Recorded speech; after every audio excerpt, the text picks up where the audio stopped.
పశ్చిమ గోదావరి జిల్లాలో విద్యను వ్యాపారం చేస్తున్న కార్పొరేట్ పాఠశాలల యాజమాన్యాలకు జిల్లా కలెక్టర్ నాగరాణి సీరియస్ వార్నింగ్ ఇచ్చారు. ఇప్పటికే భీమవరం, పాలకొల్లు పట్టణాల్లో ప్రైవేట్ విద్యా సంస్థల్లో పుస్తకాలు, యూనిఫామ్లు విక్రయిస్తున్న వారిపై దాడి చేసి సీజ్ చేశామని కలెక్టర్ స్పష్టం చేశారు. నిబంధనలు మితిమీరి ఫీజులు వసూలు చేసినా, వ్యాపారాలు అడ్డగోలుగా చేసినా చర్యలు తప్పవని అంటున్న జిల్లా కలెక్టర్ నాగరాణితో ఐ న్యూస్ ప్రతినిధి భార్గవ్ ఫేస్ టు ఫేస్. ప్రారంభం కావడంతో పశ్చిమ గోదావరి జిల్లాలో ప్రభుత్వ ప్రైవేట్ పాఠశాలకు సంబంధించి ఉన్నటువంటి వస్తువులపై, అలాగే ఫీజులకు సంబంధించి విద్యా వ్యాపారంపై కూడా ప్రభుత్వ అధికారులు దృష్టి సారించిన పరిస్థితి కూడా ఉంది. జిల్లా కలెక్టర్ నాగరాణి ఇప్పుడు మనతో ఉన్నారు. మేడం, జిల్లాలో అత్యధికంగా కూడా ప్రైవేట్ పాఠశాలలో ఫీజులు అత్యధికంగా వసూలు చేస్తున్నారని, పుస్తకాలు విక్రయిస్తున్నారని నిబంధనలకు విరుద్ధంగానే ఆరోపణలు వినిపిస్తున్నాయి. అనేక చోట్ల పట్టుబడినట్లు తెలుస్తుంది. ఏ విధంగా చర్యలు తీసుకుంటున్నారు?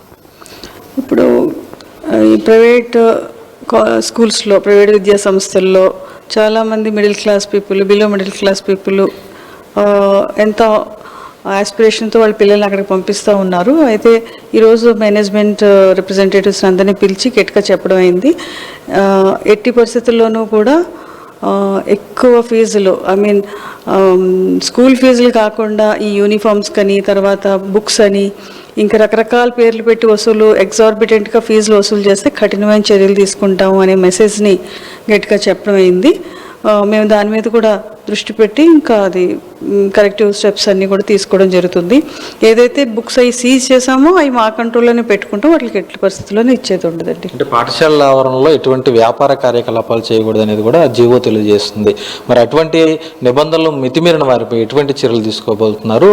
ఇప్పటికే పుస్తకాలు, యూనిఫామ్, షూస్ అన్నీ కూడా పాఠశాలలోనే అమ్ముతున్నారు. అలాంటి వారికి మీరు హెచ్చరించలేదు?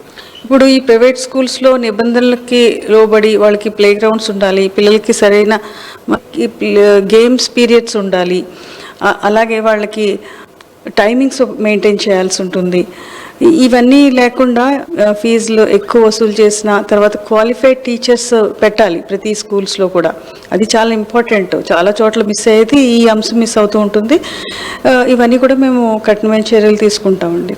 ప్రైవేట్ స్కూల్స్తో పాటు ప్రభుత్వ పాఠశాలలు ఈ ఏడాది అన్న స్ట్రెంత్ పెరిగిందనుకోవచ్చా? ప్రభుత్వ పాఠశాలలో వసతి సౌకర్యాల పట్ల ఏ విధమైనటువంటి జాగ్రత్తలు తీసుకుంటున్నారు విద్యార్థులకి? అంటే ఇప్పుడు ఈ రీఆర్గనైజేషన్ ఆఫ్ స్కూల్స్ తోటి పిల్లలకి చాలా మంచి జరుగుతుంది అని అనుకుంటున్నాము.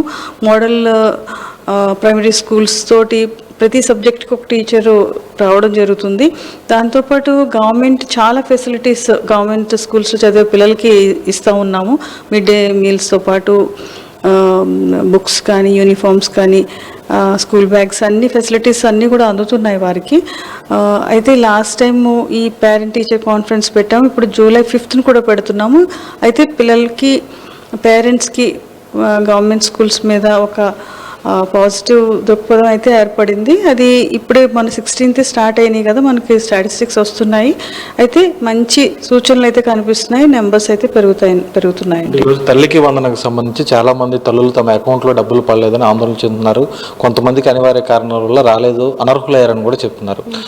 అటువంటి వారందరికీ కూడా అర్హులకు అందే విధంగా ఎటువంటి సూచనలు?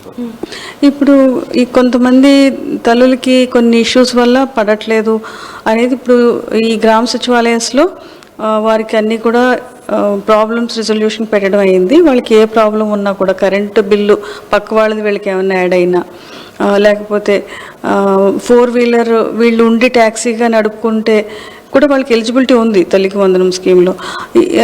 అది ఏమన్నా పర్సనల్ వెహికల్ కింద అది చూపించినా ఇవన్నీ చేంజెస్కి వాళ్ళ సమస్యలు విని రెక్టిఫికేషన్ చేయడానికి అన్నీ కూడా గవర్నమెంట్ మనకి ఇచ్చారు. అన్నీ జరుగుతూ ఉన్నాయండి. ఈ కేవైసీ కూడా చేస్తూ ఉన్నాం. ఈ కేవైసీ లేని తల్లులకు కూడా మరి తల్లికి వందనం పడదు. నెమ్మదిగా అన్నీ సాల్వ్ అవుతాయండి. Thank you madam. చూసినాక జిల్లాలో విద్యాశాఖకు సంబంధించి అటు ప్రైవేటు కార్యాలయాలు, ప్రైవేటు విద్యా సంస్థలు ఏవైతే ఉన్నాయో వాటిలో జరుగుతున్నటువంటి వ్యాపార కార్యకలాపాలు కూడా ఖచ్చితంగా వారికి హెచ్చరికలు జారీ చేసి ఎవరో నిబంధనలు మితిమీరినా కూడా చర్యలు తీసుకుంటామని కూడా జిల్లా కలెక్టర్ నాగరాణి స్పష్టం చేస్తున్న పరిస్థితి కనిపిస్తుంది. కెమెరా పర్సన్ మధుతో భార్గవ్, ఐ న్యూస్, పశ్చిమ గోదావరి జిల్లా కలెక్టరేట్ నుండి.